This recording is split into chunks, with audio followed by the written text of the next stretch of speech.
And welcome into the Lagniappe Show. It's been a while since we've done this podcast, and I didn't say we were going to do any certain type of schedule, but it has been a month and a half, almost 2 full months, I think, since we released anything. And hopefully the computer will work with this here so there's no skips. I am John Keith Whitley. My guest here is Sean, and he can tell you as much more about his name or fake name as he wants to. Yeah, doesn't really matter. My name is Shawn Michaels. I am fond of the sweet chin music. I'm also a Leo. I like quiet walks on the beach at moonlight, and I also really enjoy rum. John is abusing me with rum today. Abusing is that's you got to watch out for that word, dude. You got to watch out for that word because that's a dangerous word. No, I have just said it. Politically dangerous word. I have just accused John of getting me drunk. Well, of course I got you drunk. You came to my house. Isn't that what happens when you come to my house? It was all fun and games until you caught me in this room. You're a Louisiana rum fan. What is it? Louisiana Bayou rum? Yeah. Bayou rum. Made with Louisiana sugar cane. He's just drinking the regular stuff. No, obviously. Not at all yet. Not at all yet. I'm a huge fan of just rum in general.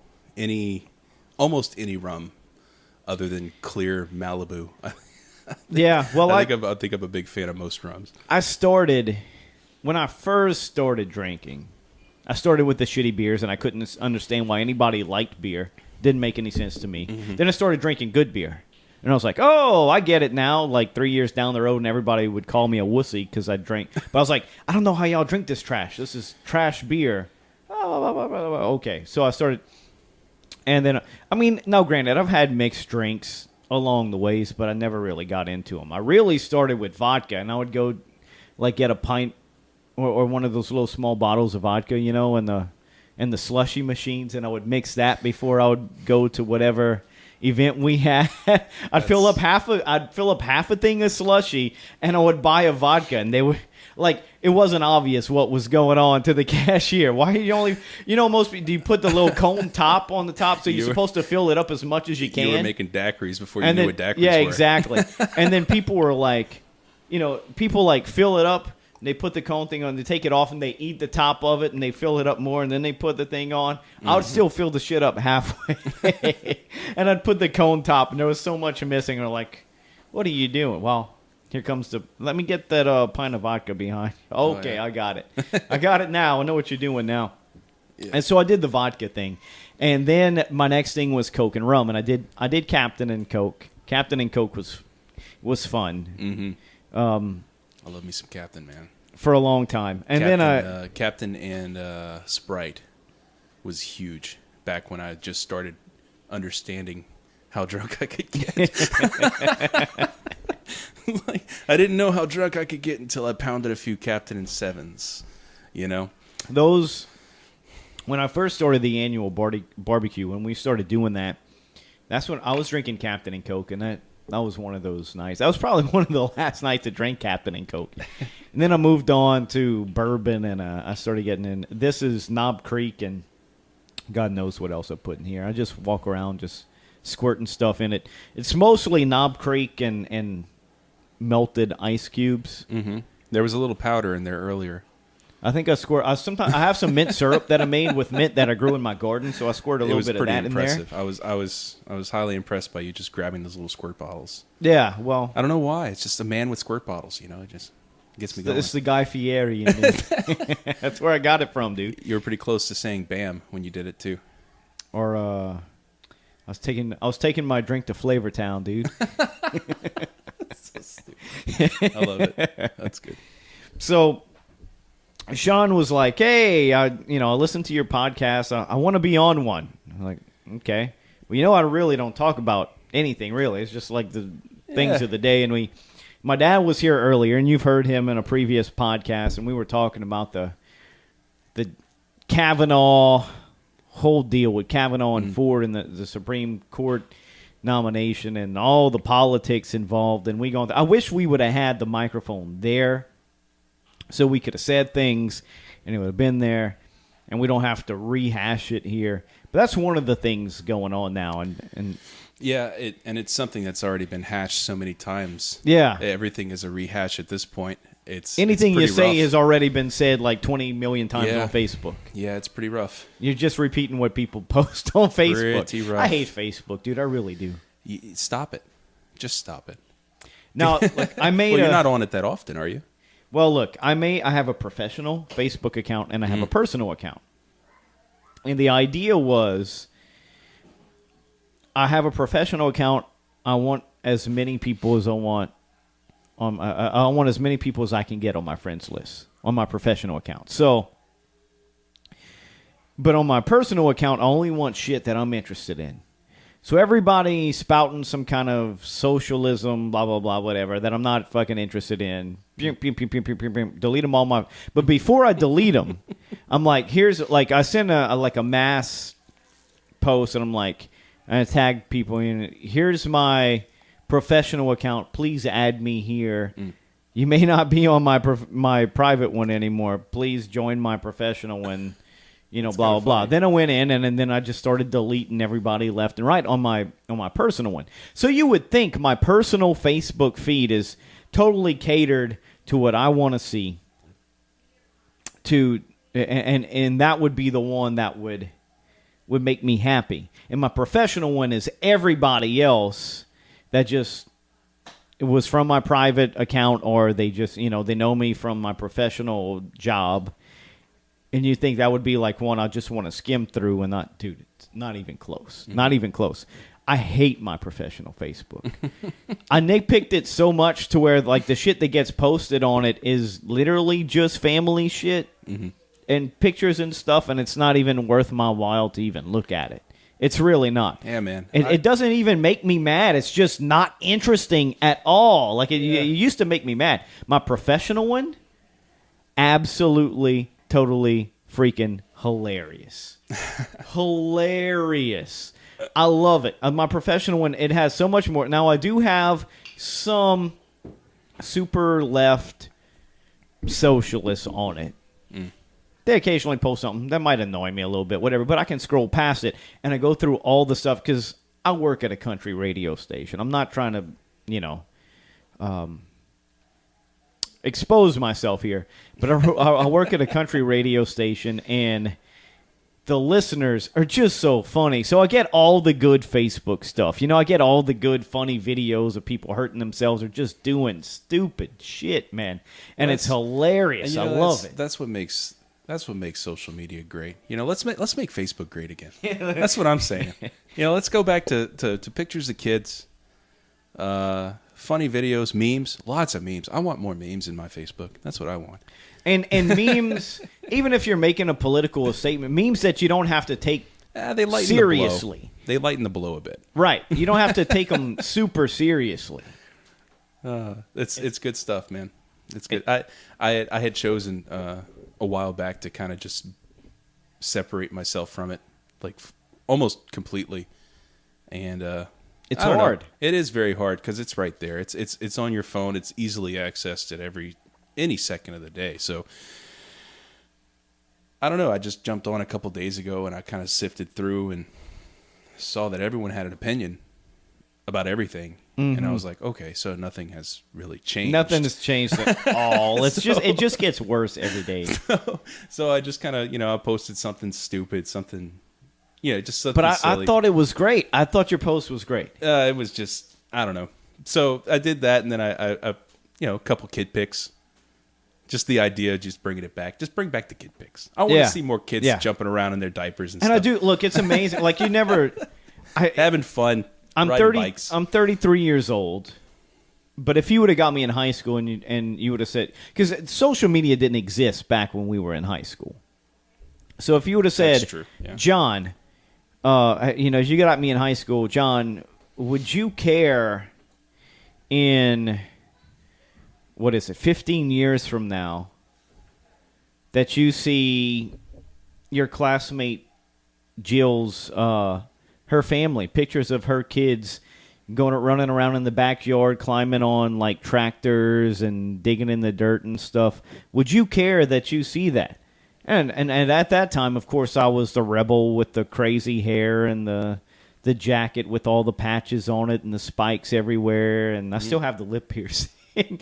but obviously I would have been, of course not. I don't give a shit about her, dirty punks. much less her children. Why would I give a shit about her children? And now I find myself at 33, like, that's what I love. That's what I love about it. Kind of nice. I mean, I never get to really talk to her. I never really get to connect to her. We're not super close, but we graduated together.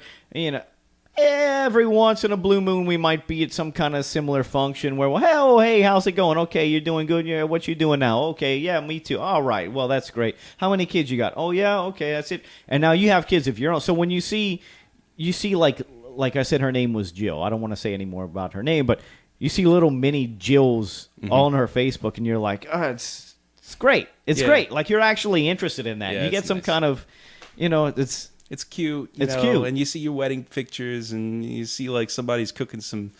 That's what all this shit was supposed to be about. That's why I joined Facebook. That's what this was supposed to be about. Sure. Yeah. Keeping up. It was about keeping up. It was about keeping up with people that you liked for the most part. And then it just got out of hand. Well, I have my theories. By the way, I'd like to preface anything that I say for the next whatever. I've been drinking, and I also want to say that I hold a lot of opinions, but my opinions are based entirely on assumption. But anyway, so I don't know, man. Social media gave everybody this a weapon. And that I feel like that's what it became. I think that's the proper terminology. It gave everybody a weapon. It was like, nobody really cared about my opinions before, but now I could shout into the abyss, and I'll get a thumbs up. I'll get somebody say, "Yeah, you're right," and that's powerful, man. That's powerful in the mind to have affirmation like that. Not only that, but it gave a whole lot of ignorant people the power too. And it doesn't even have to hit politically. But like, okay, back when some ignorant person would get a bunch of people to believe in them and start espousing whatever their theory was. Jonestown. It'd be like a congregation. it would start as a congregation, and then they'd move to some, and it would be some kind of like little American commune. Yeah, and then the aliens were coming, and then they all drank the Kool-Aid and blah, and like that was it. But now, same type of idiot spews the same thing, and they get a bunch of followers on the internet, but it turns into something en masse. Like, because now you can talk to somebody in Russia who's saying the same shit, and now there's no longer like a leader where everybody's like, you still have. It's so much easier for the uneducated. Like we're having to go through the philosophies of government. Like people who. That's like I love Just Joe the Rogan. basic, I love Joe Rogan and the podcast and stuff, but he says something along the lines of, well, and it's part of his joke and it's part of his routine where like if Thomas Jefferson came back today and he'd be like, wait a minute, y'all motherfuckers didn't write anything else? That's it? Y'all just kept it the same? It's funny. Yeah, it is. Yeah. But obviously, he doesn't know who Thomas Jefferson is because Thomas Jefferson, I'm a Jeffersonian if you really want to look up what my beliefs are politically. Thomas Jefferson believed in very little government. Mm-hmm. He was more take away laws than add laws. Mm-hmm. So he picked the wrong president, number one. Sure. He picked the wrong founding father, number one, to make that joke on because he was anti-law to begin with. Unfiltered freedoms, in a way. But I just... We've gone... Look, we live in 2018. Some of these philosophies, especially that the American government philosophy, republic and democracy and all this stuff, where it dates back to, even goes beyond Greece and Rome and all of this stuff. I mean, this is a long time shit. This country's only been around for 200 years. And they're like, well, it's so old, shouldn't we think of new ideas? And now the landscape has changed. I'll grant you that one. But at the same time, a lot of the arguments that we're having, even though the landscape's changed, doesn't mean that all the other arguments are still valid again. A lot of these arguments have already been defeated in the philosophy. If you go back and you read in the philosophy, a lot of the arguments we were having to this day have already been defeated. We've learned from it. Mm-hmm. But we didn't educate people. And somewhere along the lines, the education didn't follow. And so we're having to relive the basic philosophical positions of government and society, where at one point we already knew the answers. We had learned it. We discovered it. And you can say, oh, that's old stuff. But no, it still works today. Sure. I mean, some aspect, yes, the world has changed. But like I said, most of the stuff that we're rehashing and we're arguing about has already been solved even more than just a few hundred years ago. This is why they made this country the way it was supposed to be, the new frontier, because the previous arguments that we're arguing now was already solved past 200 years ago. This was solved a couple of thousand years ago. Sure. Well, I mean, I feel like the idea. I feel like. See, there I go again. I feel. Well, that's it's your feelings. It's my feelings. It might be backed with some facts, but I can't really tell you that. So, the ideas behind the government as it is, it was meant to be slow, and there was meant to be constant debate over whether or not we progress in any specific ways. And I mean, it's meant to be that way. It really is, because when you get into a pure democracy, that's a scary thought. Mob rule. It does become mob rule. And anybody that doesn't know, democracy basically means mob rule. Just because the majority votes for it doesn't necessarily mean it's right or the best thing. Right. But just because the majority of people say it, that's what they vote for. That's what goes. Not necessarily great all the time. No, never. I mean, 200 years ago, it was mob rule that black people were slaves. Right, exactly. Not a good thing. I mean, it could have stayed that way for a long time. Exactly. But I think the slow progress is really important, because if you plow things through quickly, it doesn't give people time to think and really mull over these changes. I think it's very important to take our time with these things. Whenever it comes to running a country, especially, I mean, at this point, when we're a country of 350 million people, you can't just bang progress through. You know, you really have to take your time on all this stuff, because you never know what the ramifications on all this is going to be. All these new changes. What are these new changes these days? You know. Well, I fear. So, if you want to take a second to talk about, I don't want to go in super depth on the Kavanaugh hearings, right? But I feel like it's a really important, really important thing that's happening, and I think that people need to think about it really hard. It sets a lot of precedents. That's what's so critical about it. It's the idea. I think it's the idea that public opinion will overtake the legal system. Right. Is it kind of where that's you're what going? I'm going for. I'm sorry. Like I said, rum is very powerful. But yeah, no, we've run on a system for so long of innocent until proven guilty. Right. And now, not now, but and let's just say mob rule tactics. Like, the hell with what the law. We all just don't like these guys. The majority don't like them.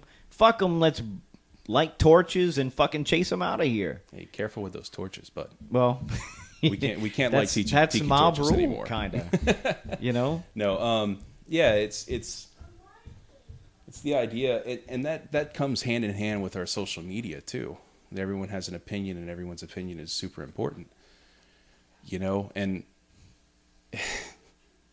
it's hard. It hurts. It weighs heavy on me to think that we can live in a time where you could be completely innocent. You could be. Mm-hmm. You could be absolutely, completely innocent. Now, this is not a judgment on Kavanaugh. I don't know if he's innocent or not, and I'm not willing to make that judgment. But you could be, and let's put it in the frame of what he's going through, right? This is not quite the same thing, but for instance, you get called in for a job interview. You're called in for a job interview. You're sitting there with your future boss and you're talking to him. They're about to give you the job. They're about to offer you something. And somebody kicks in the door and says, "You stole my car." Your boss or your future boss looks at you and says, "What's all this about?" Mm-hmm. And you say, "I don't know. I didn't do anything." And then your boss says, "I don't know. I don't like this." And then just shoos you off. That's it. And then that's it. So I know it's not the same thing. And I know it's a completely hypothetical because right. It's not the same thing. And I do believe that we need to give some sort of, we need to take accusations seriously. Absolutely. We do. Absolutely. But to just go out there and say like, well, they accused him, and just wipe your hands of it and be done with it. And just stamp him and be like, yep, done. But to make that judgment before any real, you could say evidence. I'd say evidence. I'd like to see some evidence. All we have is accusations, verbal accusations. We have, and the people that were supposed to be there, I don't know what the fuck she's talking about. And from what I understand, the one person that does allegedly know what she's talking about only knows what she's talking about because she believes her. Right. Wasn't necessarily there, from what I understand. Yeah. I don't know. Yeah, oh no. That's the one that's only known her for like the last 12 years, even though this happened like 30-something years ago. She wasn't there. She just believes her, and she... Yeah. That's some... It's bizarre stuff. But like you said, without getting into it, I mean, the problem is it sets a precedent. There's... Public opinion has gained way too much power since the beginning of the internet. It's existed before, but it's never had this much power. If you look back at the Supreme Court judges that were elected to the court, everyone progressively has had like less and less votes to affirm them to the Supreme Court. They raised, back Clarence Thomas had something, I think, like, did he have like a 60%? Anita Hill? Yeah, right. I think he had like 60%, and then the one after him had something like 58%. Yeah, but before, they used to be unanimous. Yeah, it's become progressively. It used to be unanimous, more polarized. Yeah. And as it continues to be less and less percent to elect somebody, and it's absolutely, it all boils down to politics, and it all boils down, honestly, I find this is the way I read everything. It all boils down to individualism versus collectivism, and how you see the world. And I was always taught individualism. That's the way I go. Just because everybody that looks like me and acts like you would think, like racism back then used to, you fought against that. Not everybody that was black in skin tone acted a certain way. Of course not. That's ridiculous. Everybody's an individual. Something, content of their character, something, color of their skin. Martin Luther King. Exactly. Judge me not by the color of my skin, but by the content of my character. Exactly. And then now it's like, how many times have you heard this phrase over the last 2 weeks? You ready? Old white men. Ooh. It stings. Old white men. Ooh. Stop Old it. white men. Stop it. Age, sure. Skin tone, sure, and your sex. 3 things that they are discriminating on. Has nothing to do with the individual, but all on the collective. All of the policies are, how does this advance this group of people? How does this advance this group? I'm not worried about groups of people. I'm worried about the individual. I'm worried about giving everybody each individual, regardless of race, sex, whatever, all the opportunity they can have to advance. Mm-hmm. The hell with catering to groups. But that's the two fundamental. To me, it all boils down to those two fundamental things. Sure. Individualism versus collectivism. Sure. That's how I see it. Yeah, collectivism can be strong, and it can be powerful, and it can be just, and it could also be the most evil thing that could happen to our society. Well, but in order for collectivism to work, and I take it from Shapiro. I steal it from Shapiro. It's theft. The only way you can make it work is you have to take from somebody. You have to take. To make socialism work, you have to take from somebody that has and give to somebody who has not. You have to take. It's not a donation. You have to take it from them. Yeah. And to me, I just don't agree with that. Yeah, and some people say, well, it's ill-gotten or it's just not fair. It's not me to say how they got the money. If it was ill-gotten, we have laws for that. Eventually, they can get caught. But yeah, we'd hope so. Definitely. To me, you can't just steal money. I've always been. I'm a believer in this, and you see studies come out, and I don't know how real they are. But that for me, I believe it. It's in my bubble. It's in my social bubble, and I admit I'm biased towards that effect. But you'll see studies come out, and like people are more willing to give to charity when they're not forced. You know what I'm saying? That's quite literally the definition of charity, isn't it? Right. And then the other thing is, if I have the option to give to this, oh, okay, I'll give to this. Right. Is charity. Other options are a gun gets held to your head, and they said, "Give me your money so that I can give it to someone else." Or you're going to jail. Yeah. Yeah. Right. And then not only that, but that's how socialism works. But then you have the thing of, okay, I'm fine with that. I'm fine with giving my money for this cause. Sure. Okay. Even though the government tells me I have to, I'm fine with it. Mm-hmm. And then you give your money to the government so they can give it to X group, mm-hmm.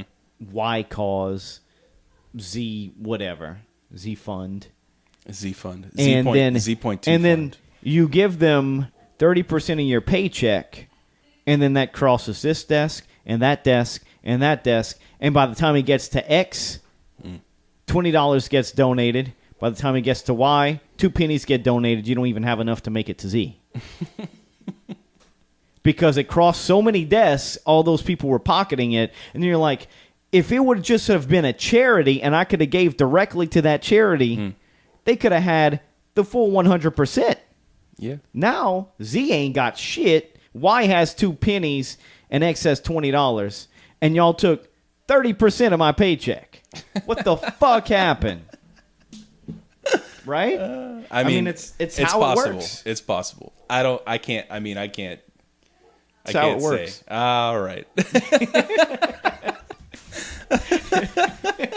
No. Listen, this is how it works. It is. It is how it works. It is. I mean, a certain percentage of your taxes have to go to paying for the red tape. It has of course. to. The red tape has to be paid for. Because you have to pay for the people in the government to be there, to move it from one pile to another. But good Lord. It's just so many piles. So many piles. Except for in Social Security, there's no more piles. And so many people that spend their day picking their nose and picking their butts and shoving your money in their pockets. It's true. Watch your voice. Yeah, it gets... That's something there, man. I don't know. I think your mom's going to like me in this podcast. You think if so? She ever hears it. I think so. Oh, Lord. Oh, no, baby. Don't do it to her, baby. I think your mom's going to like what I have to say. Oh, no, baby. Yeah, I'm not a... I don't know. I struggle with ideologies when it comes to... the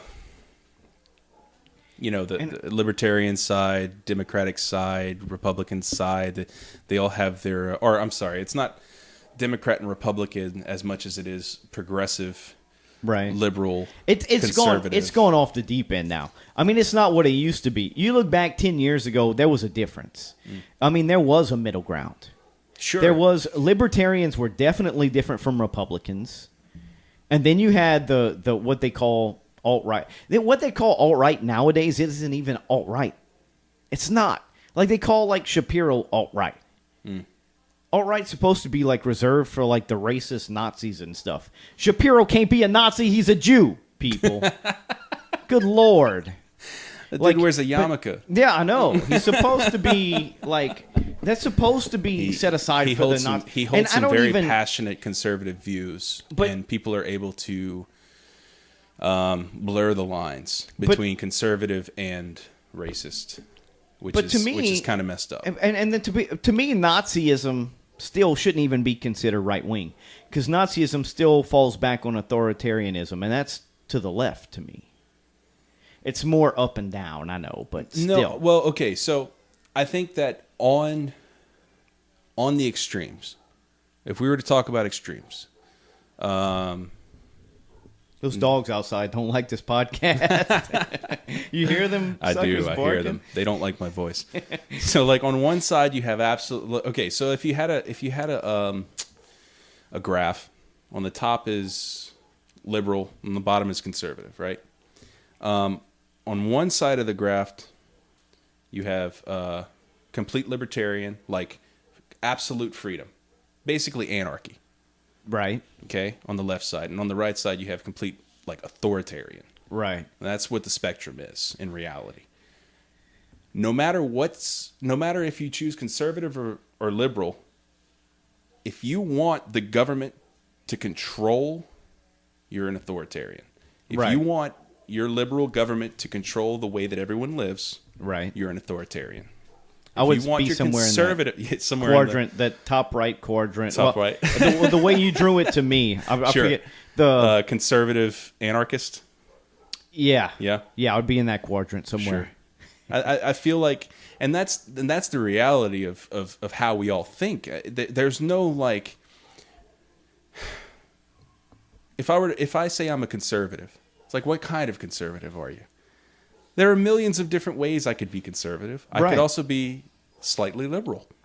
I could be. There's socially, there's fiscally, social, there's liberal, religiously or morally. Sure. I'm socially libertarian and fiscally conservative. You know, that kind of thing. That's the way I've always defined myself. I don't think that's the way. And a lot of our generation defines themselves. I think it's because it's hard. It's really hard to put a label on it. You can't really honestly put a label on yourself. And if you do, it's because you're drinking the Kool-Aid, as we talked about before. Yeah, you have to drink the Kool-Aid. You have to drink the Kool-Aid if you want to become a label. And you have to put yourself. You have to just figure out who you are. If you figure out who you are, you live your life and you live in the world around people 24/7. You're talking, you're conversing, you're exchanging ideas 24/7. But not everybody does. You're not going to be able to label yourself because you're going to realize that the world is way too complicated to be anything specific. You just got to be who you are, and that's going to be a mess of things. The truth is, everyone's just a mess of things. Which is why human-made systems always fail. Yeah, probably. It's the way. I wouldn't be surprised. Because we try to organize a world that isn't organized. We try to make a world fair that the world isn't fair. We try to make it fair. Mm-hmm. And that's also part of the argument. How much do you fight to make it fair, and how much do you laissez-faire? You just take your hands off and let it be. And how much... I'm a very... well, you're a white guy. Of course it's laissez-faire. Of course it's hands off, because you get to live the life of privilege. Dude, my parents met in the projects. So get out of here with that. You know, and I'm not exactly living a life of luxury either. Sure. But people do have privileges over others. But it's I don't think it's all racially. A lot of it has to do with just where you're born and your parents. I think regardless of the race, you can be born in just poverty. Period. Poverty. Period. And yes, of course you're going to struggle. If you're born in poverty, then you're born in parents that didn't make it. Well, why they didn't make it? Chances are one of them has some kind of bad addiction. If you just look at the statistics, bad addiction. Maybe your family's probably not even together. If you look at the statistics, I mean, there's like a 60-something% divorce rate. It's your parents are probably you're not even together. You're going back and forth between parents. One of them probably has some kind of addiction. And a broken household, and then you got to make ends meet. They got to get money somehow. They start in the drug shit and blah, blah, blah, blah, blah. It's not a race thing. It's a poverty thing. It sounds like It's a poverty thing. It sounds like you're writing a story. It's a poverty thing. The financial privilege is far more powerful than racial. Absolutely. And where you see the racial numbers is because blacks in this country started out as slaves. Sure. So they didn't start out with wealth to begin with. They started a little late in the game. They started from the absolute bottom. Yeah, they did. And I understand that, and but at the same time, at this day and age, it's not about the race. It's just, like a lot of the misfortune is simply because they started in broken homes and poverty. Not so much the race anymore. And until we address that aspect, race is an aspect, yes, but you can't overlook broken homes and poverty. And just because you're looking at, you know what I'm saying? You can't put it all on race. Because as soon as you put it all on race and you stop overlooking broken homes and poverty, then I think you miss some key points to actually fix things. I think that's where I'm going with that. No, I think that makes sense. I think family structure is incredibly important. Mm-hmm. Probably one of the more important things when it comes to pulling people out of poverty. 2-parent household, both working as hard as they can to give their child a step up, basically. I think it's crazy how quickly it changes, the mindset. Surprise, I have a son. Yeah, I've got two. So it's so fast from what am I going to do for myself to how am I going to make sure he has a better life than I did? Right. Not to say I didn't have a good life. How is he going to have But you always want better for your kid. Life? You always want better for your kid. I want my kids to be Hall of Fame quarterbacks and stuff. Good luck with that. It ain't going to happen. Short, but it ain't going to happen. They're tiny. They're not. They have my genes for athleticism. I blew on Luke earlier and he fell. Yeah, exactly. It's not. But you always want better than what you did. Yeah, you do. And I wholeheartedly believe that my parents thought the same thing about me and my brothers. That goes all the way back to if you believe in what do you call it? Charles Darwin, evolution. When we were little amoebas, that's the whole goal, was to get bigger and better, and reproduce, and get bigger and better, and reproduce. That's the whole thing, was to make your offspring. You want to make bigger and better, and better, and bigger, and better, and bigger. Yeah, more efficient. You just want better. You want better for your kids, no matter what. And it does. There is a switch, and it's to sound cliched. God, I hate when people said this to me when I was younger, but it's like you just don't know. You just don't know what it's like until you have a kid. It's true, but it's true. There's a part. There's and all the fucking cheesy shit that they say too. I hate them for it. I really it's do. It's all true. It's all true. Shut up. It's all true. Oh, wait till you have a kid. Wait till you. Yeah, I know, and it is true. There's a part of it that's true, definitely, and it's different for each person who has a child. They all have their own different experiences and lives to live. So it's complicated out there, man. It really is. Okay. So when we were growing up, we didn't have social media. We have Did you kids. Play with sticks? My kid is, my oldest is what, like 3.5? He's 3 3/4. He's almost 4 years old. your son is that ear going out for you? Or you? Mm-hmm. Okay. But it's fine. Okay. Yeah. Your son is in between my two. Mm-hmm. Yeah. Not by much, What actually. He's shortly after your first. Right. What are they gonna have? We didn't have social media. When we were in high school, we didn't even have, we had AOL we had instant messengers in our high school. Oh, I remember. When we got to college, we eventually had the Facebooks and the MySpaces. I think MySpace was the big one. When Yeah. I graduated. Right around 2004, I think, is when MySpace became the thing. Now, I'm seeing, and from everything I've been reading, kids nowadays aren't taken to Facebook. They don't like Facebook. I don't blame them. It's not like this. Just not cool. Facebook isn't cool because all their parents and everybody else is on it. So it's not cool. They like, I don't know if they're doing their own thing or whatever.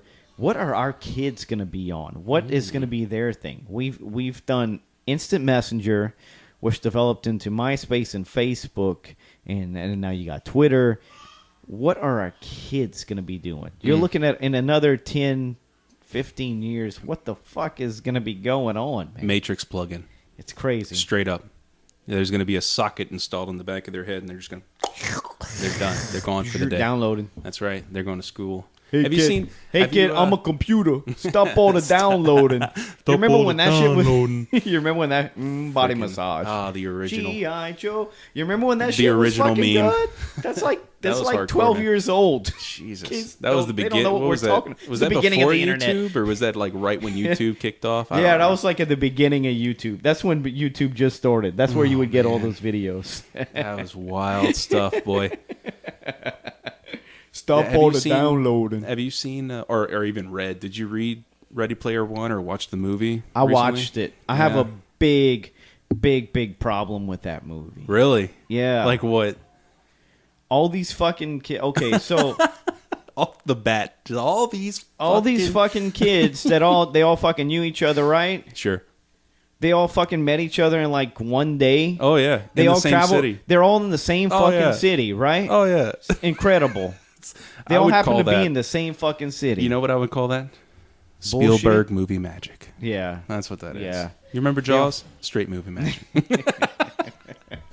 Yeah, it was completely unbelievable, but it was fun. I liked the movie. And I don't see, of course, you said, 10, 15 years? I don't see that in 10, 15 years. I don't know what's Something gonna close. happen, I mean, dude. hell no. Technology is just Yeah, we're took hardcore. off so quickly. We're in it, man. We're fucking It's in it. There ain't no unbelievable. backing out either.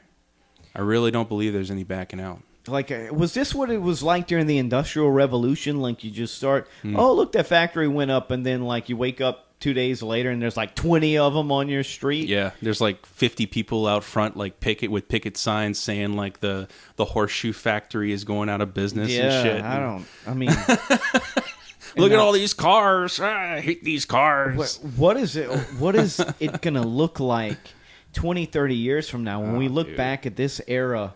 How is technology gonna move from here? I can't even fathom. Oh, dude, I kind of think of it.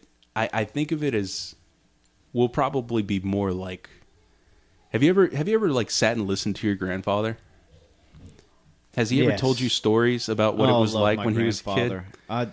I mean, Okay. very simple, but it was Oh, very yeah. simple stuff. So my grandpa, he tells the same stories over and over again. He's an old man. He's got a lot of stories, but he has his favorites.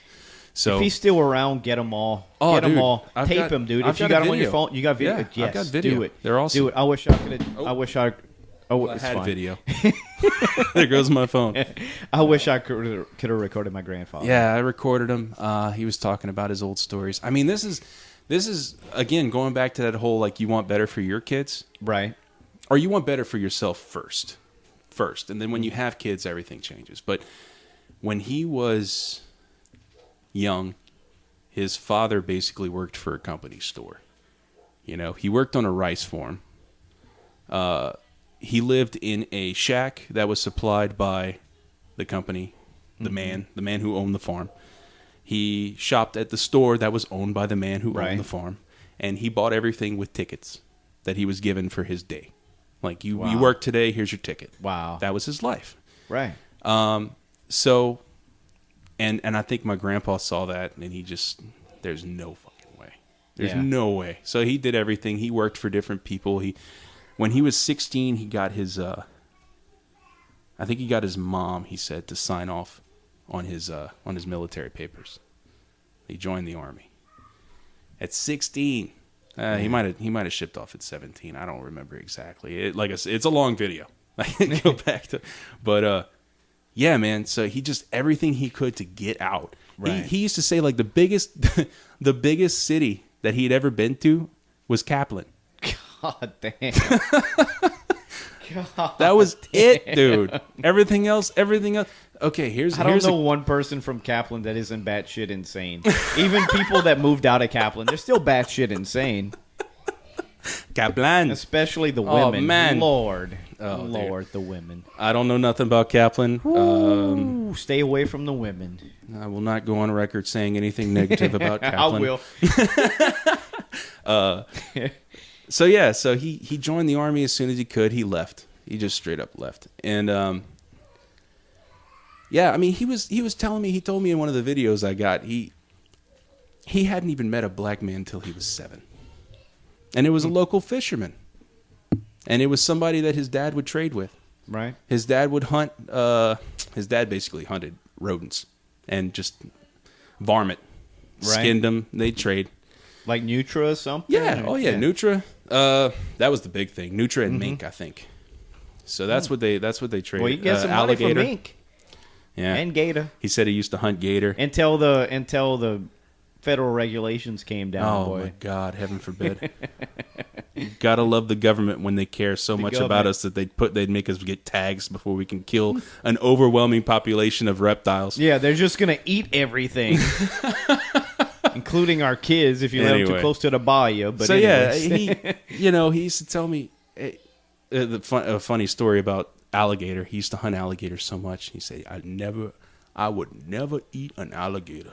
That's a nasty piece of. They'd smell. Oh, they'd smell. I'd never put that shit in my mouth. He gets so angry when he's telling me about alligator. Yeah. But anyway, so you hunt it so much, you just don't want to taste it anymore. So he used to call it bait meat. That's all it was good for. Bait meat. That's bait meat. You don't eat that. That's nasty. He said he'd never seen anybody eat alligator till he went to Lafayette. Those crazy city folk eating fucking alligator. Can you believe that? Oh, that's good shit, man. Go to Lafayette. Go to the city. Those fools will eat anything. Fucking yeah. Eating crawfish and alligator like a bunch of idiots. But anyway. So yeah, he went to the Army. He went got shipped off to Japan. He lived in Japan for a while. He learned how to weld. He learned how to blacksmith a little bit. He still has 2 knives that are hanging over his TV in his living room that he built. He blacksmithed. He made them. Well, that's where you go to learn how to make a blade. Ball, Japan. what? They can make some blades. I heard they can make some blades over there. Yeah, and and then he went to Korea. He was in Korea. He was in the shit too. Cool. He was pushing China. He was fighting Charlie. What? What Charlie was Vietnam? Can you? Oh yeah. Okay. Yeah. Yeah. Vietnam. Pushing the North Koreans. Right. He was in the shit. He was pushing the North Koreans up towards China. He had gone all the way up, apparently, and he had kind of described it to me. I don't remember the exact details, but I remember he said until one day it was just full on retreat. They fucking ran back to the parallel, and that was it because China was coming. And but yeah, he survived. He said he lost a lot of good people though. He lost some friends out there. And that's crazy. That's the. Whew, I don't know. I don't have that kind of guts in me for it. I just don't have it. I respect people that do. And my great grandfather was at Pearl Harbor when. Well. Oh really? He was. This is going to make a whole lot of sense when I tell you this. Sure. When Pearl Harbor got bombed, my grandfather was supposed to be on the base, but he was absent. He and a few of the privates were out drinking at a local bar. Oh, God, of course they were. And they fucking the Cajuns at the bar? Yes, I can't believe. They were out fucking drinking. when Pearl Harbor got bombed. Well, good I for might him. not be here Yeah. if my great-grandfather wasn't out drinking. Yeah. Because some he wild was stuff, out at the man. bar getting drunk, I exist. That's some wild stuff. And then he went go fight in WW2 and all of Wow. that shit. I don't know any of his stories after that. I just know the Pearl Harbor story, which is that's the one that gets passed down. Yeah. So yeah, like, you know, grandpa stories are awesome, man. It's that kind of like knock in the head, like it could be so much worse. And I don't say that to be demeaning to anyone who has it shit. There's a lot of people who have shit lives. It happens. Yes. I mean, But I am internally grateful for him at least trying, you know, to get off the islands, you know, and not end up. And he was white. Well, I mean, that was a kicker. I mean, it's not. Yeah, it's no. not a racing. It's a especially poverty thing. back then. Especially back then, there wasn't really a race thing back then with them. It was basically if you were poor and stupid enough, we got you. Yeah. We fucking got you, and we got you for as long as you dumb enough to play, and that was it, man. And so yeah, it's crazy, and I'm always happy he got out of that, moved on. You know, the army really helped him out there, I guess. You know, he came back. He took his trade, his welding that he learned from Japan and from the military, and he just started welding. He welded offshore, and he welded for factories, and told me all kind of crazy stories about some of the canning factories around here. Ball. FDA approved? Yeah. I don't know. The FDA is their own fucking can of worms. Yeah. The FDA is fucking nonsense. Oh, man. They're all a bunch of nonsense. Dude, it's all about what money can buy. I'm sure. It's all about what money can buy. They don't care. There's nobody in the FDA that really cares. The activists care. The FDA don't care. And the activists are more misguided anyways. It's crazy. It really is, because you do want that kind of government regulation. Sure. It needs to be necessary. Sure, It I does. guess. Yeah, it does. If you want that's- quality of life. And that's kind of my line. See, the things like that's where I have trouble with libertarianism. I do. I really love the idea, you know, that big middle finger to the government. It's like, you ain't running shit well anyway, you know, fuck you. And then you just kick them out and you start your own little... There's sectors of libertarianism that says an FDA is okay. Yeah, I know. I listen to a lot of anarcho-capitalists, so, you know, what can I say? Those dudes are crazy. Well, I mean... It's what dude, I got the anarchy sign tattooed on my shoulder. Oh, I know. I'm one of those. I'm one of those. This is what I believe that way, but I understand how the world functions, and I know you have to make you gotta make amends. You know what I mean? You gotta put those ideas in the same way that the world functions. It's not going to be exactly like that because the world don't function that way.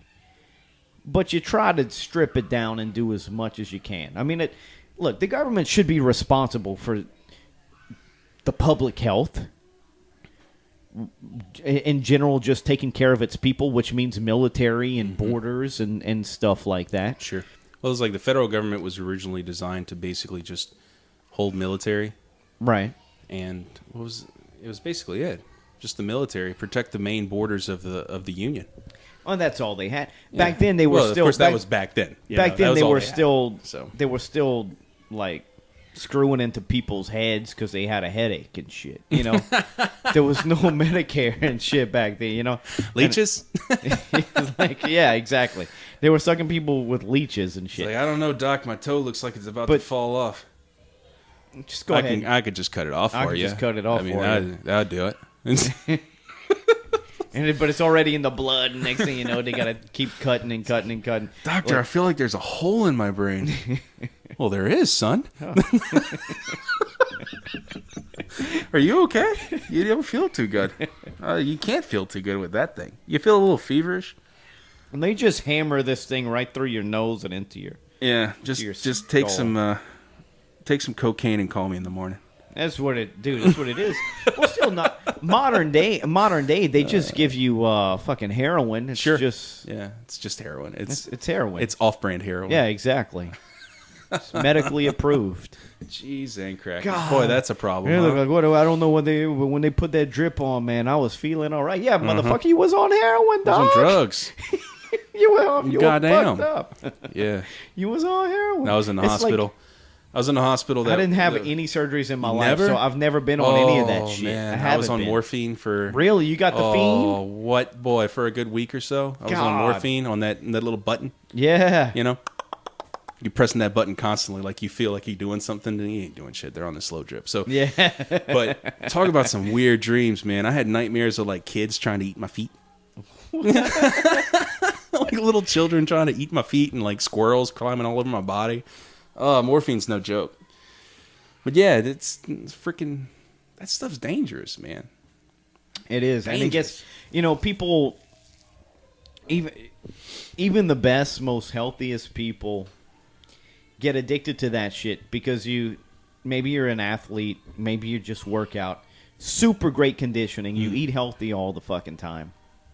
You're working out, tweak something in your back. Mm-hmm. Maybe you blow something on your knee. Maybe you're a cross country. Take and two all of a these sudden and call you me in the morning. Yeah, exactly. Mm-hmm. And then next thing you know, they just fucking get addicted to it. Like there's these brothers that they did a documentary on Netflix about steroids or something, and one of them got super addicted. Like he got hurt from doing something, super addicted to pain medicine. Yeah. And like he just became somebody else. Like they had to wean him off of it, and now he's starting to build his life back up. But like some people never even get that opportunity. Some people, it just goes down. There's something super addictive about pain medicine, and I'm not even going to bring in the school shooter thing, but some people, if you want to go down that tunnel, just go ahead, go down. School shooters? Go down that tunnel. Well, they're always on some kind of almost every single one of them are on some kind of shit that changes your brain. Yeah, it changes the way your brain works. Or probably it literally most changes likely the way not your brain on works. the psych med that they're supposed No, to they be are. on. Well, Go the ahead. thing, Yeah. Well, they're on the depression medication. Sure. The medication literally changes the way your brain works. Yeah. And if you I believe change that. the way your brain works, it literally means it's making you a different person. You are not Sure. the same person you were. It's changing the way your brain works. It is making you a different person. You are not the same person you were. One more And time. It changes the way your brain works. No, you really got to hammer that shit home. When It's a true. woman, It is look at the true. statistics. When women start taking depression medication, look at the divorce rate. You Now, think some people. No, well, it's the statistics. There are statistics. I wish Okay. I could. I wish I could I wish point you to could, one. too. I wish I could pull it up after the podcast. We'll look it up. Okay, all right. But Somebody fact checked him. Fact check him. Comment in the section. Of course, yeah. Comment Well, section. I'm 100% fact check me. And you Please can do. do your own research, and you Yeah, can learn yeah, more than what I yeah. can tell you. Exactly. But there is the case. Well, she was ready to get divorced with him anyways. That's why she was on the depression medication. But a lot of women, before they start taking that medication, tell you that's not the case. Whether they're lying or not, they tell you that's not the case. Well, So there is that aspect that, that's why they started taking it, because they weren't happy with their current life anyways. Yeah, the depression But- was so strong that they stayed with their husband. But- Whenever they changed their Right. brain, they kicked it. Right. But when they start taking that like Trish has been, I want to take, she don't need it anymore. She don't feel that same way anymore. Okay. But when we first had Luke, super stressful for her. She had to go back to work. You can't sleep at night. You got a newborn baby, and the other kid was like 2. Yeah, I mean, it was rough, okay? And she was like, "I need some anxiety medication. I need something." I'm trying to tell her, like, you don't understand. This changes the way your brain works. Maybe not for you. She's like, "Well, I have family members that have been on this, and it's fine for them." I was like, it's not the same for everybody. Not everybody's brain's wired the same. And understand you have, and some people it works great. Some people go shoot up a school. Some people divorce their husbands and they go do all this fucking crazy. Well, you can't say that. I'm telling you, you don't think so until you take it. It makes you a different person. It changes the way your brain works, period. It just changes it. You turn into a different person. She didn't take it. she held back because I would not let her. And I know it sounds bad. Oh, you fucking misogynist, John. you. Blah, blah, blah. How dare you not let her get... And guess what? She didn't take anything, and now she is totally fine. We are still together. We got 2 healthy boys. We are still very much in love. There's nothing between us that's like some kind of thing. And I'm grateful. Had she had taken some fucking shit, I don't know what would have happened. Maybe it would have worked out perfect, and maybe she would have had less anxiety, and everything would have been fucking great. Maybe. And then when we got to this point where everything's happy, she could have stopped taking it and been all right. I have serious doubts. Maybe it would have still been out of serious doubts that she would ever stop taking it. Yeah, and I would have had to grow to love a woman that's a different woman because she's taken some shit that changes her brain. Psych meds are not easily understood. I don't think. I mean, I don't want to. I don't want to say we're not this. doctors in here. So, by the way, I may have gone to school that one time for like 3 days and dropped out shortly after. But I was just chasing a girl. The facts are no, I have no facts. But from what I understand, people still don't completely understand how they work. They just know that they work. And the science is still basically out on how the brain works in general. Yeah. We understand that it's all electrical signals and neurons and whatnot, but other than that, it's a whole lot of maybe, from what I understand. We're just understanding now, the scientific community, which doesn't mean we. Which wait, I don't know why I say we. No, I'm not. You better watch that. Yeah, exactly. Exactly. But the scientific community is just understanding now, and then they're sending the message to me that they're just starting to understand how pot works. Through the how long have the human race has been smoking marijuana? And they're just starting to understand now a little bit, not all of it, but they understand a little bit now why pot may work in medical situations to make patients feel better, which is why it's starting to get legalized. Because that's why it's starting to get legalized, is because the medical community is actually starting to be able to slightly understand. Right. And we've been using it medically for, 15, 20 years now, apparently? It's like finally. Yeah. And that is literally finally, because we've had it forever. There was an interesting thing that I had heard about drugs in general, hallucinogens specifically.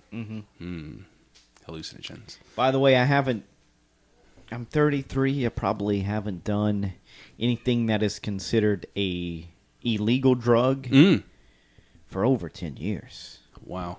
Yeah. That's impressive. I just drink, man. I don't like any of this. I don't like the way it makes me feel. I don't like any of this stuff. I don't want to be on another fucking... I would like to be on another fucking planet, but like really. You know what I mean? Reality, be on another fucking planet. The scientific community. Put me in a rocket. I'm into that shit. I like that. Are really working towards putting John into space. I'm into that shit, man. No, as long as I can come back. When it comes to... that's the problem. I have personally never done hallucinogens. I am so tempted to be honest. I have. Really I was like that. And it's mostly because you hear the stories of the great heroes' journeys, and everyone's like, oh my God, I'm just totally, I'm opened in a way that I'd never been open before, and all this stuff, and you kind of get psyched. I don't know. I don't really know, and I probably never will. It's just the idea of that. And you know why they feel that way? Because you're fucking high. That's why you're high. So you think, okay, there's one part of it that people miss, because I have done that stuff. You forget that you're high. You forget that you're high. Like you're high and you got like let's say you're drunk. Okay, sure. You've been drunk before. Once or twice. So you experience something cool, and I it's like cool, beer. and you're like, you're drunk. Okay, Kavanaugh. No, I've had a beer. I like beer. I've had a beer at least once. I have not been blackout. I've had drinks. Yeah, that dork. So anyway, go ahead. So like, okay, so you've been drunk. So something can happen to you while you're drunk, and you think it's the greatest thing ever, right? Mm-hmm. But if it was sober, and you would look back at it, and you'd be like, well, that ain't fucking special. Damn, son. It was just some Get your penis out the mashed potatoes, dog. Yeah, it was just some fucking It's just fucking something stupid. Well, it's the same thing when you do hallucinogens. Look, bro, put your shoes back on and go to bed. Something happens on hallucinogens, and you think it's when you're on it's just a little thing, but when you're on hallucinogens, it seems like it's a fucking big thing. It's because you're fucking high. It's the same, like, just when you're drunk, something happens, you think it's amazing, but if you was watching it with the sober eye, you'd just be like, that was kind of cool, but in reality, you just stood there staring at a wall for 30 minutes. I did, okay, we did, we went go picking through the cow patties, and we found ourselves some hallucinogenic magic mushrooms. Nice. We made some we mixed it with apple cider, like boiled them down with some apple cider. Could you write down an address? And if there's a specific this color, was like 10 to 15 years ago, dude. I was in college. I'm joking. I was in college. But I was the same way as you. Like I just wanted to experience it. I just wanted to know what it was like. I'm not big into that. I'm not big into psych. I just wanted to know. You got to at least try it once. I'm down to try everything once because I want to learn. I want to know. It's hard to talk shit about something if you don't know what it's like. You got to at least, and you know me, I've got a mouth and I like to talk shit. So I better can smell fucking it from here. He's a funny guy. So that's why I like to, so I go out and I do things. And we went out to the cow patties, and like I said, we made like an apple cider mixed with the mushroom juice. Did you ferment it? No, we didn't. Did you get? I don't know, man. Make a nice kombucha out of it. The roommates did it. I don't know what the fuck happened. I just drank the shit. Mix it in with some kimchi But and get wicked. I love me some kimchi now. No, I didn't know what kimchi stuff, was man. back then. God, I love kimchi. But this was you couldn't even taste it. It just tasted like apple cider. It was fucking delicious, really. And I didn't go overboard. Maybe I should have had more, whatever. But and probably the girl I was with at the time had more than I did. I don't know. She seemed to have more of what they would call a bad trip. I had a great trip, but tiptoeing through the meadow and shit. All it did, it didn't have any, like, I wasn't in another world or anything, but it did play with your senses. So like light and dark were super profound. So if you were in, like, let's say the kitchen and the light was on in the kitchen, we were in a mobile home at the time, the living room was, across the threshold, literally right there, but the light was off in the living room. It was like super dark in the living room and super bright in the kitchen. Everything was like amplified. Oh, okay, I see. So your everything was like, it took in more. Sure. You understand? Your receptors took in more. So it's like a big fucking, so shadows look fucking crazy. And like we had a shower curtain. And the girl I was with could have swore the shower curtain was like moving and melting and shit. And I seen it like move, but I could tell. I still had the logical mind behind it. You still had to your wits tell, about like, you. I understood what was going on. Where it was just a perception, the way the light fell on it, and like when you're drunk, shit starts to like sway too sometimes. And I could just tell. But there was one point. It's fucking, to me, it's hilarious. It's probably not a funny story, but. The guy that went go pick the shrooms for us, he didn't partake in the festivities after. What a kind soul. He brought us to the cow pasture, helped us pick the good stuff, and then sent us home. And he went on about his day. So I called him, when I'm tripping, and I call him on the cell phone, and I get his voicemail.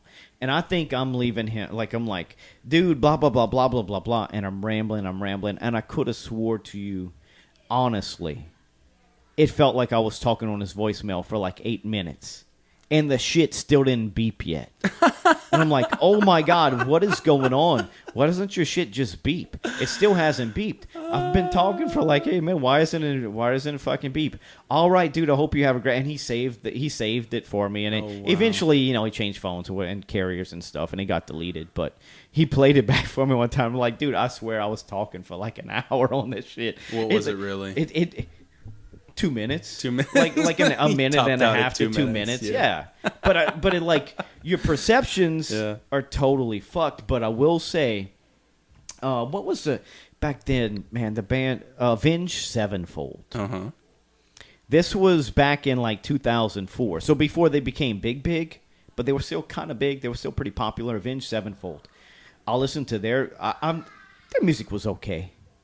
When I was on shrooms, their music was the greatest shit ever. Oh, I'm sure. It was unbelievable. Oh, you saw God. It was that unbelievable. Well, I was like, and we were playing it off of we're playing it off of the Xbox, which was plugged in Oh, did with it have the that cables visual? to the.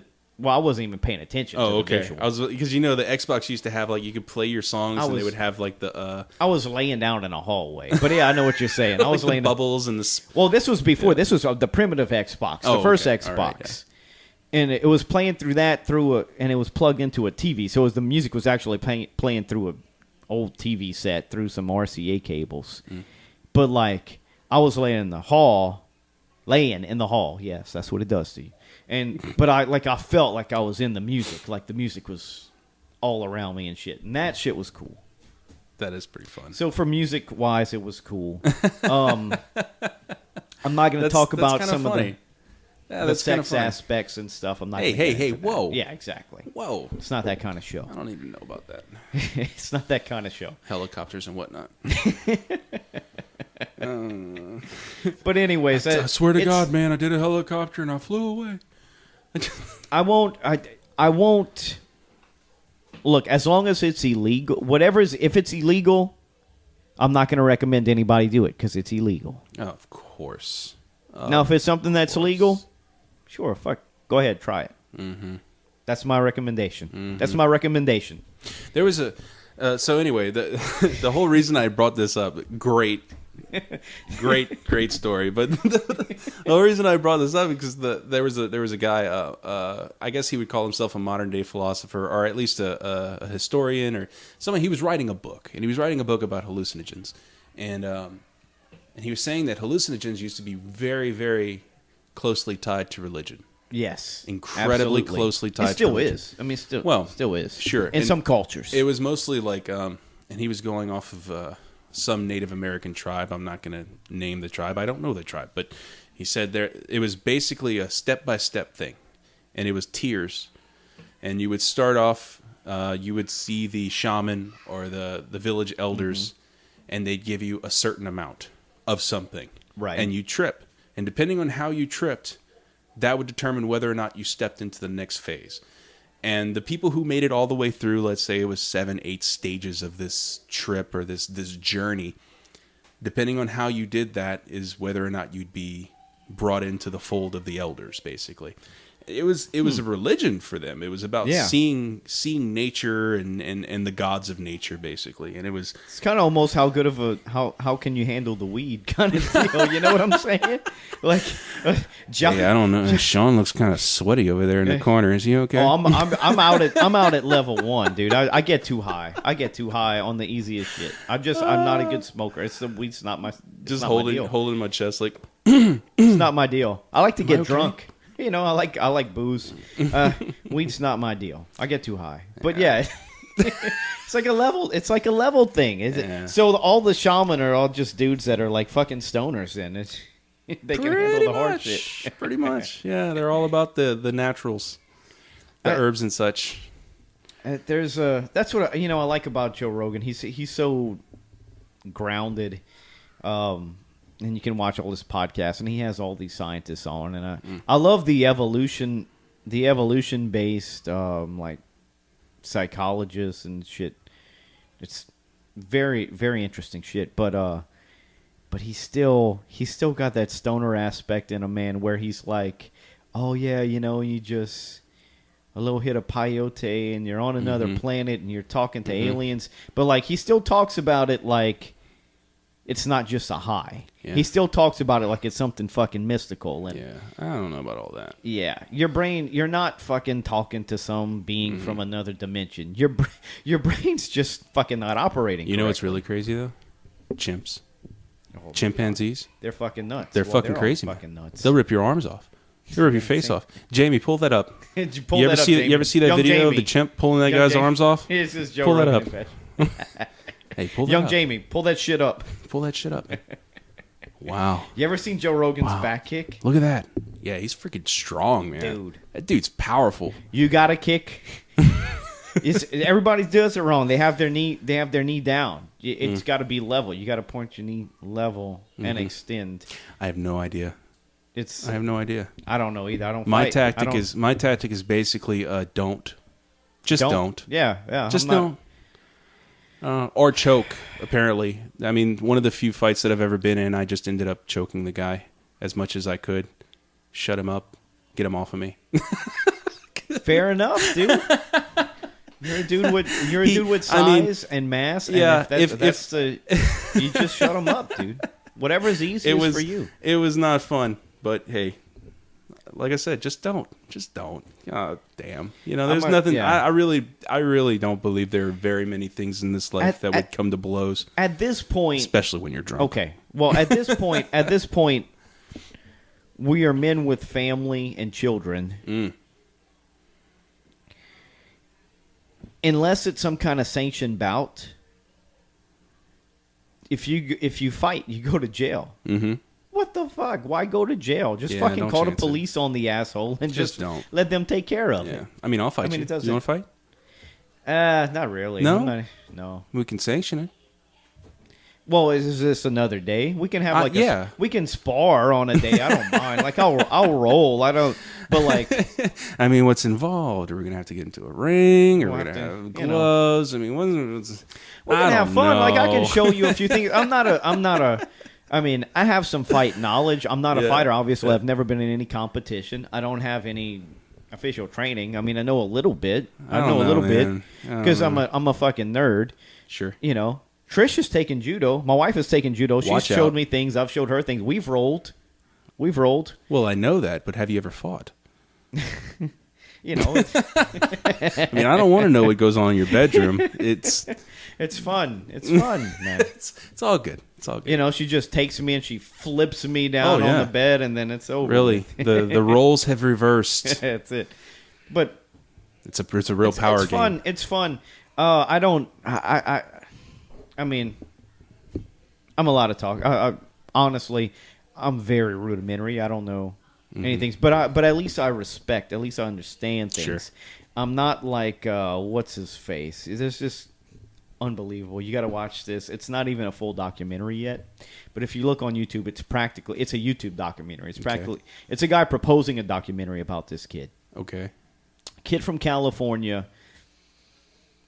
is not a fighter, but he claims a record of so much and like he's a charlatan. Charlatan is. Yeah. An asshole. Yeah, pretty much. Exactly. Basically. You boil it down. And he had started doing a little boxing training, like initially, and they thought it would be funny to film a video, him and they got this guy, I don't even think was a professional boxer, but they paid the guy, didn't even tell him what he was in for. And he just bum rushed him, sucker punched him out of the blue and hit him and claimed he beat him, and they put it on YouTube. Oh yeah, blah blah blah. He's got a victory over this boxer. Sure. And they claimed he was real, and they thought it was funny. And then the guy just went totally overboard with it, and all the guy that helped him train and stuff, they all abandoned him. I don't know what the fuck this guy's talking about. God damn it, I need his name. Well, it's guy number 1 and guy number 2. That's all I've got so far. Fuck, man. If you look up fake MMA, eventually it's gonna, or fake martial arts on YouTube, it's eventually gonna come up. Word. It's like an hour something, 20 minutes long, whatever. And this kid goes all the way, he literally shows up, and they show up in these training gyms, and they don't tell the people really what's going down. He gets his dad to film the videos on some fucking shitty phone camera, and he's like, here, put these gloves on, we're gonna have a little light sparring match. You want to light spar with me? Okay, we'll even pay you $20. Pay them $20. This is all off camera. Then they start rolling the camera, and the guy's thinking they're gonna do some light sparring, whatever, and he just comes full on out and just swinging haymakers and knocks them on their ass. And he hits them 2 or 3 times, and they're not expecting it, so they immediately just whoa, hey, and they'll take the gloves off. Dude, I'm not about this, and then he turns to the camera, another victory, another win, I'm winning. And he does this shit, and dude, and he hits. It's pretty funny because he hits. Look, dude, cheap shots are not supposed to be funny, but this shit is funny. It's funny, dude. And he like fucking cracks them. He's pretty popular on YouTube, He does. I guess. He was, and everybody hates him. And Sure. eventually, this has been going on for years. And he started, and eventually he ended up calling out some professional boxers. And he got his ass fucking kicked. It's so fucking funny. And then it went on and on and on and on and on and on. And I wish I could tell you the goddamn kid's name. It's Some asshole. That's okay. You know what? Don't even tell me. I don't want to give him any clicks. No. Don't give the man any No, viewers. he doesn't need any clicks, but the documentary about him deserves There you go. Deserves some. Cool. Oh, man. So we're like an hour and 20 minutes into this podcast. Hour Was it and everything 20? you dreamed of? We're an hour and 20 minutes in. That's why my wife just walked in. She's like, "What the fuck are y'all doing? Y'all wait. still talking?" I'm awake? I thought I was dreaming right now. This is the best dream ever. No, it was good, man. I think we were just vague enough to not get ourselves in trouble. I think so too. You know, I don't think we said anything that was No, really. we're good, man. I'm just playing. I'm the one that says. I'm the one that doesn't mind going out on a limb and Sure. Well, you got to be and honest. saying shit. I understand. I'm an honest I man. try to be If honest. there's if there's one thing about me, I'm a very fucking honest man. Sure. Very honest. I tend to try and be calculated because I understand that words are strong, and if you use the wrong Very words, strong. if you use the wrong words, you've ruined your entire. Like the fucking, I don't know who it was. One of the senators called Ford an attractive witness. That's not what he, or an attractive. That's not what he didn't mean attractive physically, really? right? He didn't mean attractive physically. He mean Wow, who was that? attractive in the way that the story could be presented is Oh, yeah, what he yeah. meant. But the words he used, literally, he called her an attractive witness or an attractive. Well, that's just weird. Yeah. Yeah, why would you and say you that? can't say that. And he fucking said it. And it's- that's one of those things for a politician. You've got to be better with your words, dude. Politicians are so. I think I'm calculated. I mean, honestly, I'm bad at it compared to politicians. But Politicians you're know more what the hell they're calculated than doing. me, for sure. They know what But they're I don't saying. I don't give a fuck. That's why. And that's the weirdest part is somebody would say that and not think. I don't know. Whatever. I understand. Like you said, you know what he meant. Everybody knew what he meant. It's about what the headline's going to say. Charlie Z. Charlie Z. Charlie. Is that the fighter? Charlie Zelenoff. Oh. Charlie Zelenoff. So look up. It's called something like the legendary troll Charlie Zelenoff or my something God. like that. I don't know.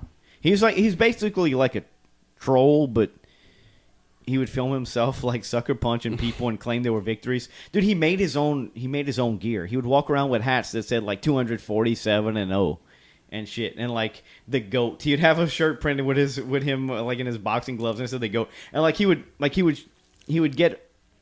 they'd pay professional boxers to get in the ring with them. Mm-hmm. And they would wear their normal boxing gloves.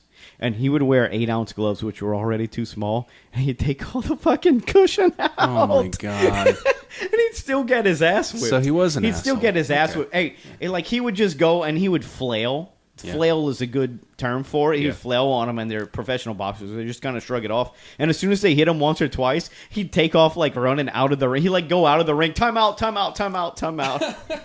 But like he would talk That's great. so much shit, dude. And like he got to the point where like he really believed this shit. Like he really believes this shit. And he lived in some little fucking shitty apartment in California. Charlie Zelenoff. Anybody listen to this podcast, it's worth your time. Go check it out. It really is. It's fucking funny. Devote an hour and 20 minutes of your time to just watching some asshole get his face pounded in. That's awesome. He fought Floyd Mayweather Sr. Yeah? How'd that The go for him? 61-year-old man, Floyd Mayweather Sr. I bet you didn't go very Not well. good. The old man could barely fucking walk, dude. Not good. He limped across the ring and still put fucking Charlie still abandoned the ring like 2 or 3 times and called for timeouts. And the old man was whipping his ass. My goodness. Floyd Mayweather Sr. Yeah. And then at one point, once it was pretty much over and Floyd Mayweather Sr. embarrassed him. Mm-hmm. and it was pretty much over. So Floyd starts walking towards the corner because it's over. Chorley left the ring. Chorley runs back in the ring and like he tries to sucker punch him. He like jumps on him and tries to sucker punch him from behind. And one of Floyd's, I don't know if it's his sons or one of the guys there, fucking just grabs Charlie, throws him down, and beats the ever-loving shit out of him. Word. On the apron. It's so beautiful. Probably it's so deserved it. beautiful. Most I likely hate deserved it. charlatans. Let me put it whether it's Charlie Zelenoff or anybody else. If there's anything, and politics too, because there's plenty of charlatans in politics. Sure. If Yes, there's anything I definitely. hate more in this fucking world out of anything else, it's charlatans. I hate fucking charlatans. I don't like the eyes you just gave me, John. What are you trying to say? I don't know. I don't think you're a charlatan. I don't. trying to accuse No, me of something. you've been one of the. I deny most, it. I deny everything John has just said to my face. This guy's been one of the most coolest and real people I've met in this stage of my life. Don't lie about me, man. No, well, you're real. You're not a charlatan. I don't. Yeah, You're yeah. not. There's nothing. You're not going to say something and then, oh, did you hear what Sean did? Well, that's totally out of his character. No, you're not one of those guys. No, and I think chances are you could probably say just about anything about me, and somebody would be like, Yeah. "Yeah, that's Sean. probably." Yeah, yeah. You know, good or bad, whatever it is, it's totally within your character. There's not a whole lot of bad He'll to do it, some wild shit. That guy.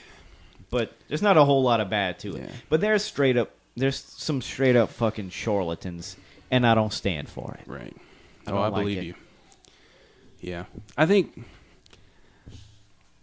I don't know if we're on the final word, or if we're kind of getting to that We'll have point. to go check on the wives because I'm sure Yeah, our kids are I giving mean, them hell. I can hear my son. He's starting to scream, and it's almost time for bed. So it's one of those things. I don't know. I think the only thing that I've really thought heavily about over the past few days, besides the Kavanaugh debacle for whatever it will become, is I feel like in today's day and age, when it comes to social media and highly opinionated, highly emotional opinions, There you go, right there. most- Emotional based opinions. I think that if you have to if you take a second and if you just think for a second, and you find that you know more about the senators that you hate than you do about the senators that you would elect,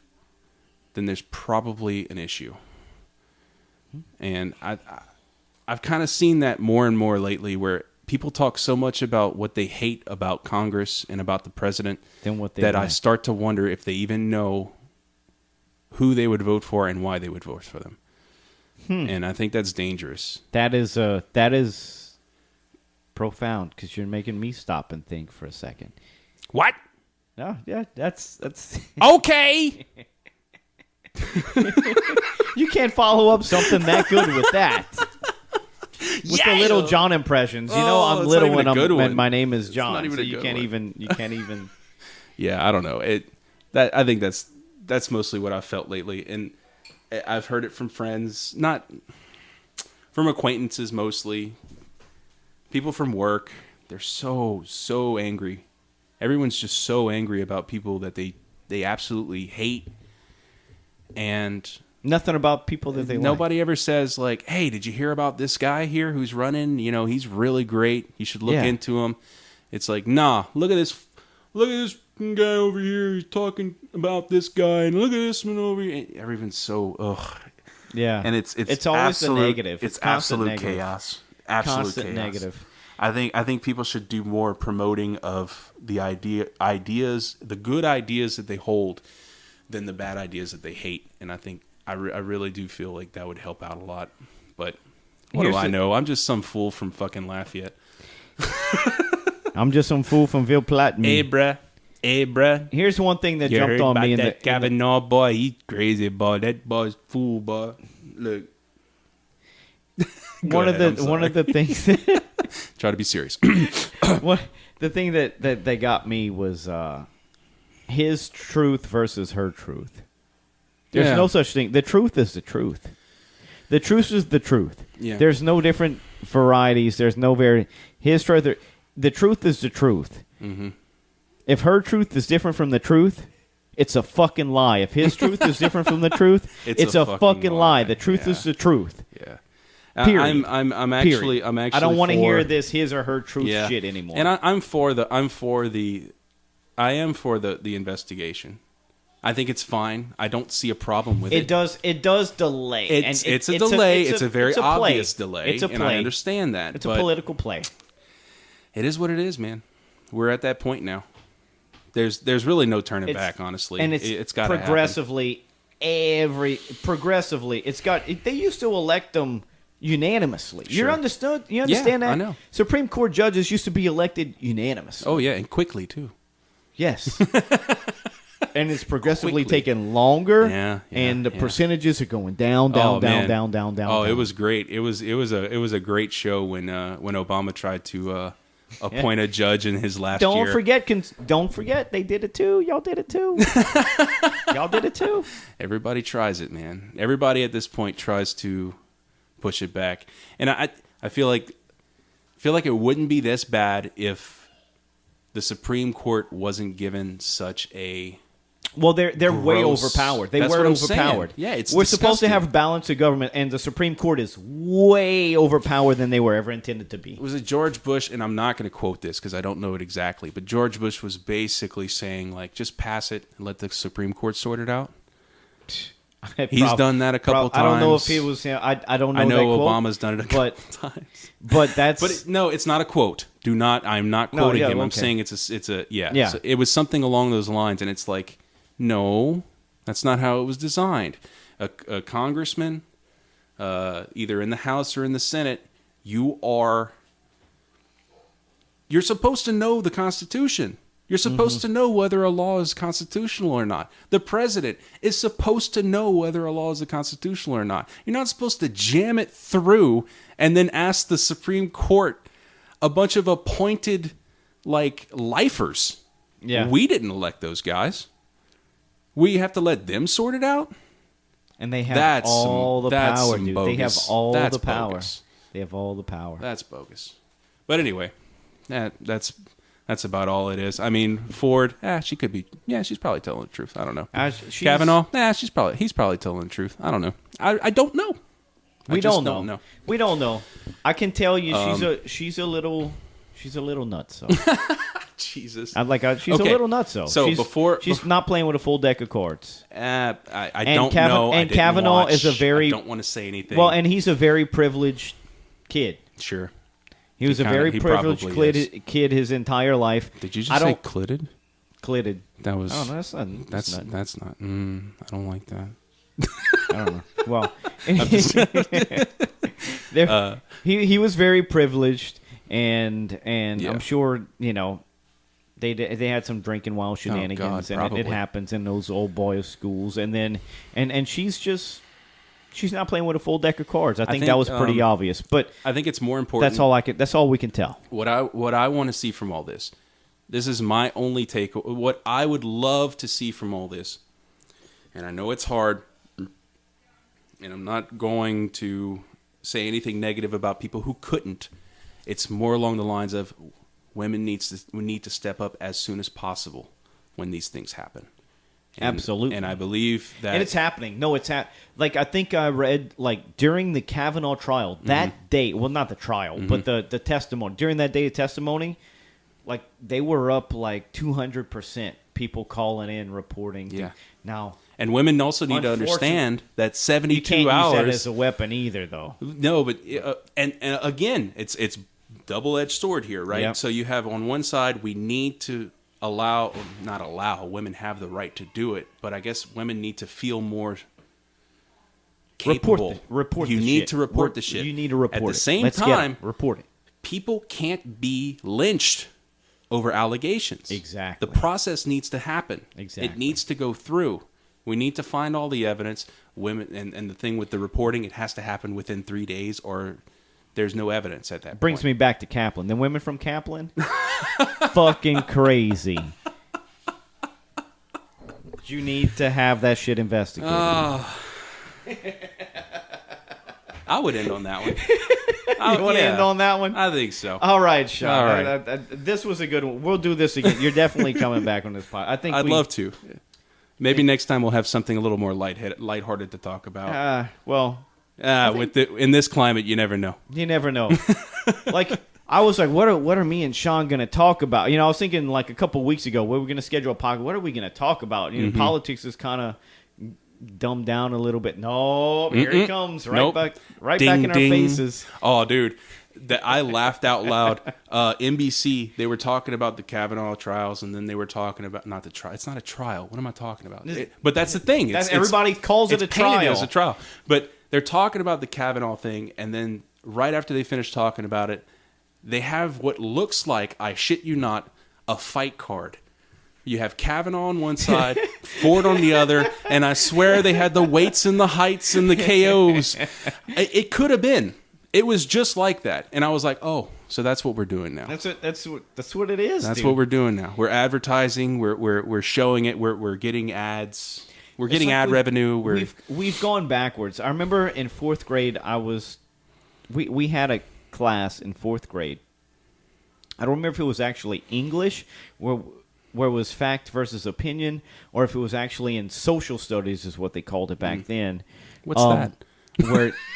Where you learned propaganda. Oh, okay. But I was taught what propaganda, and there was like 8 different types of propaganda, and we took tests on the shit. And I know some of the people I graduated with, still some of my best friends today. I'll text them and like, dude, you don't remember back in fourth grade when we took that propaganda test?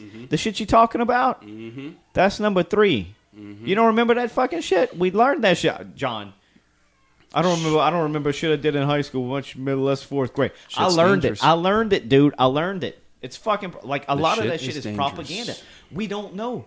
The modern day American cannot recognize propaganda when they see it. They don't recognize it. Modern day American doesn't. Only like 20% of Americans know the three branches of government.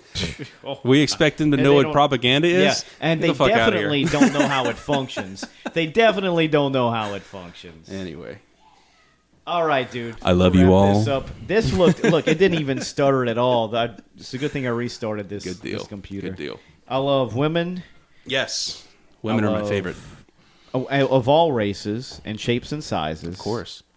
But more like shaped like my wife is shaped. Oh, well. I like that shape a lot. I love bourbon. Yes. And I love the Saints. Who dat, baby? I'll give you a who dat. I'll go ahead. I'll give you a who dat. All right. All right. Bye.